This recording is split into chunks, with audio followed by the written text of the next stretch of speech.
What's up, all my YouTube subscribers? To my old subscribers, welcome back. To my new subscribers, you're now watching Raphael on TV. I'm sorry, you guys. It's been a minute since I've done a video. I've had a lot of things going on, and then that's not an excuse. Um, I have the current job that I had that I liked. I'm no longer working there due to a disagreement with management.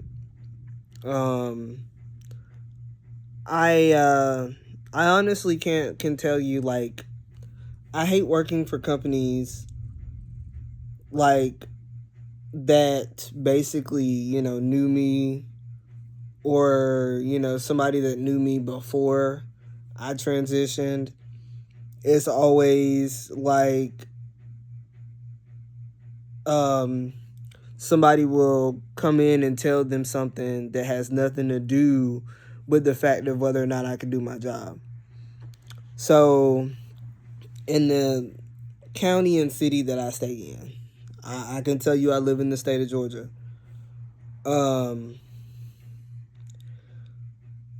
And I still kind of like, I still live in my hometown too. Well, not my necessarily hometown, not where I was born, but my grandparents lived here. That's why we moved here.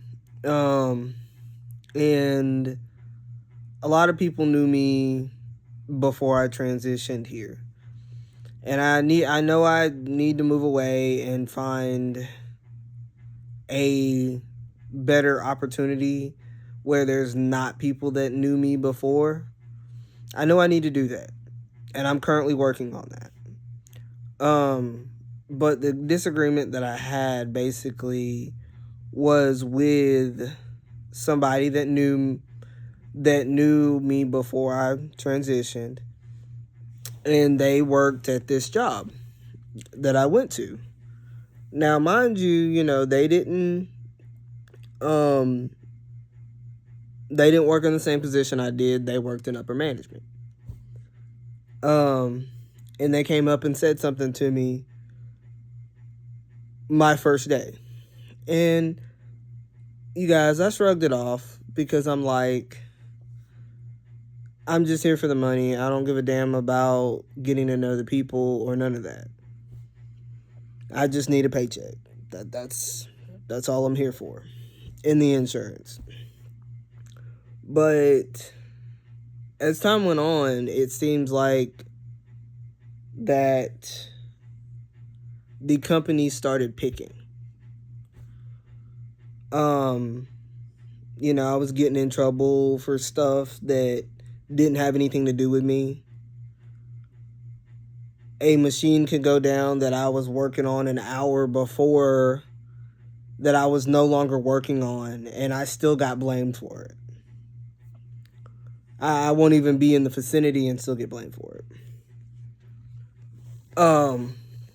And so I took a different job. Unfortunately, it's an hour away, and it's a part-time job. I took that job because they do have really good insurance benefits. But the problem is I have to wait 9 months to be able to receive them. I am a little disappointed about that. I haven't reached my 30 days at this job yet.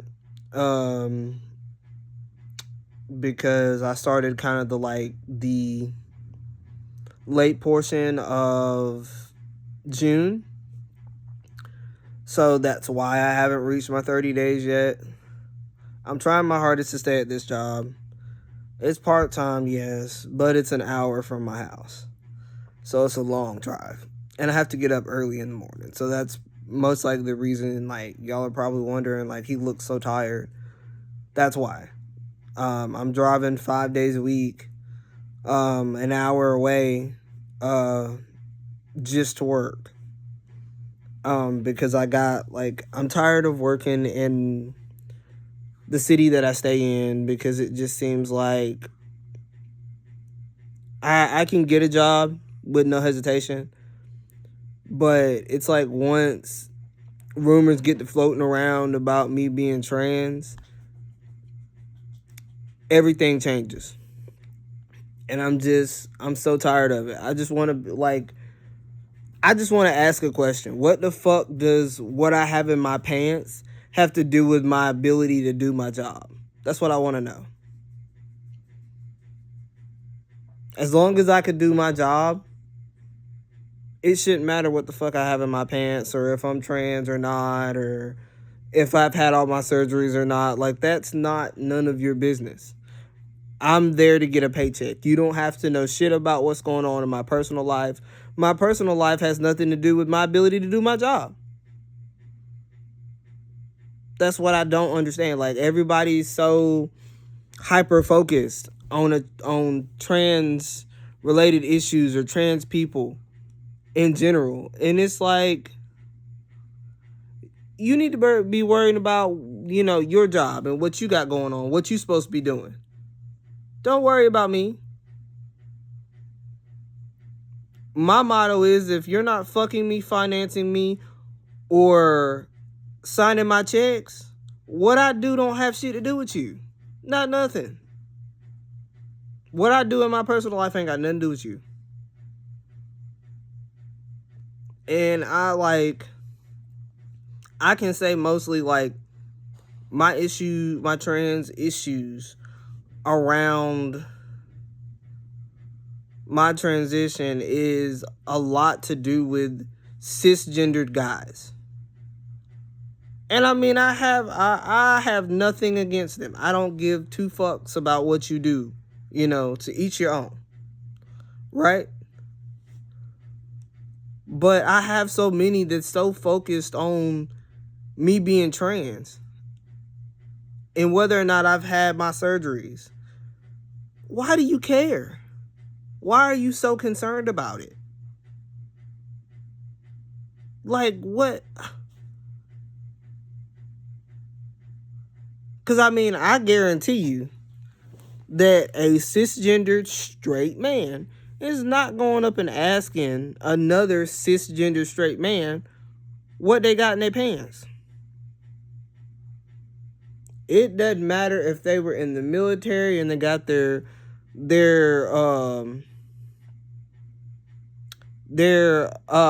third leg shot off or blown off or whatever. You are not going to ask that man if he's wearing a piss bag. You are not going to ask him what he got in his pants, because that ain't none of your business. And this is nothing against disabled veterans, people that have that issue, because I'm a full believer in supporting all those things. But I just don't understand.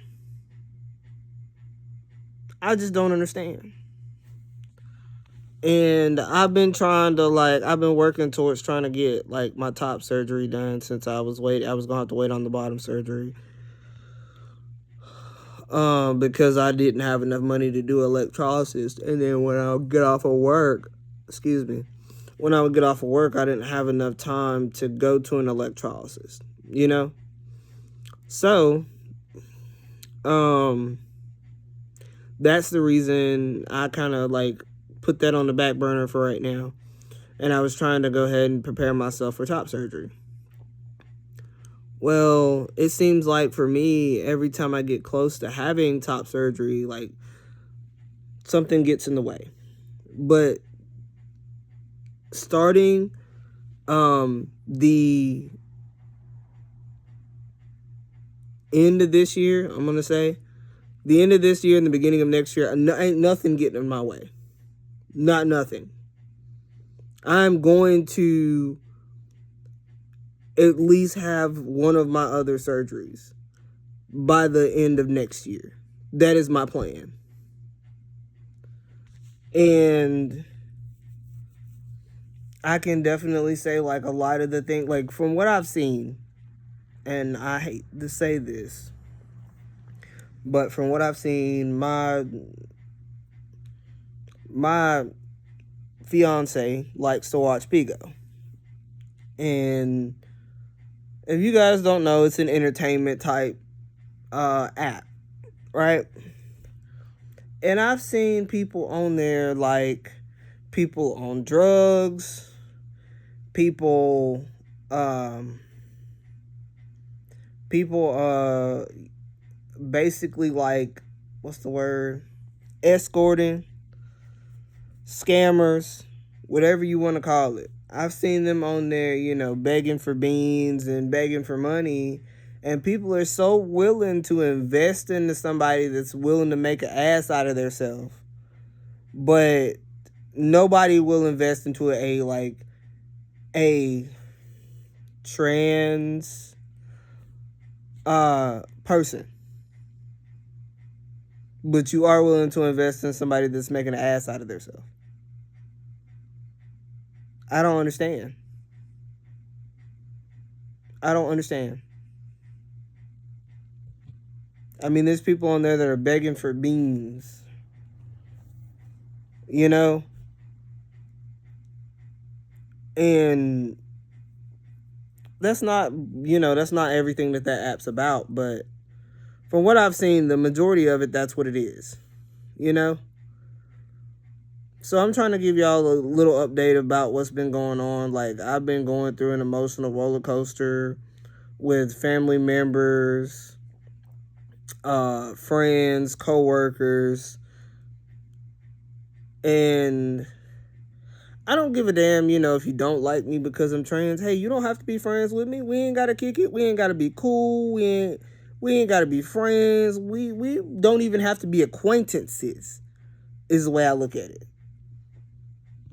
And I was always told, if you can't say nothing nice, don't say nothing at all. So if I see you and don't speak to you, most likely that is the reason that I don't speak to you. Is because you've already gave me those vibes of you are not the person to chill with or to hang around with.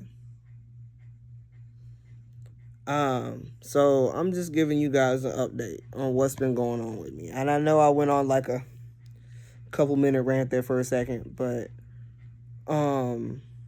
if you guys would like to help me get to my goal, please share this video, comment, donate. Like, I could give you my Cash App. Just whatever you can do. If you share the video and like the video and subscribe to my channel, I would greatly appreciate it. That's putting me more closer to my goal of becoming like a professional YouTuber. Because I want to be a good social media influencer. So with that being said, as you guys know, that my surgery was supposed to be scheduled for October 21st of this year. Hopefully, well, not hopefully, I am gonna have my surgery. I am. I'm gonna speak it into existence. I'm not gonna keep doing that. But I appreciate it if you guys would share my video, comment in the comment section, subscribe to my channel. And I mean, I will give you the insight of, living as a trans man and the life struggles that we face. Because I can honestly, this is my only last thing I say. I can honestly say, like, living as a lesbian stud, was definitely easier than living as a trans man. There's so much hate and controversy around trans men and trans women in general that it's outrageous, the stuff that we go through on a daily basis because somebody doesn't like the person that we are. And one of my other things that I do want to say is I hate doing, like, when a company does a background check on you. Now, mind you, if they do a background check on me, they're going to see my old name and who I used to be before Ashton. And I always get the weird vibe of, oh, okay. I was just wondering, when I ran your background, why it said so and so. Now, mind you, they don't come right out and ask, but then they start acting funny. You know what I'm saying? But as I always tell y'all, can't nobody be you but you. Can't nobody make you happy but you.